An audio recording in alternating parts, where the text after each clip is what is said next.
ایک مرتبہ حضور صلی اللہ علیہ وآلہ وسلم نے رمضان المبارک کے قریب ارشاد فرمایا کہ رمضان کا مہینہ آ گیا ہے جو بڑی برکت والا ہے، جو اللہ تعالیٰ اس میں تمہاری طرف متوجہ ہوتے ہیں اور اپنی خاص رحمت نازل فرماتا ہے، خطاؤں کو معاف فرماتے ہیں اور دعا قبول کرتے ہیں۔ تمہاری تنفس کو دیکھتے ہیں۔ تنفس اس کو کہتے ہیں کہ دوسرے کی حرص میں کام کیا جائے اور مقابلے پر دوسرے سے بڑھ چڑھ کر کام کیا جائے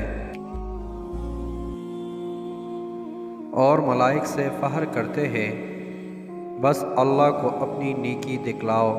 بد نصیب ہے وہ شخص جو اس مہینے میں بھی اللہ کے فضل سے محروم رہ جائے۔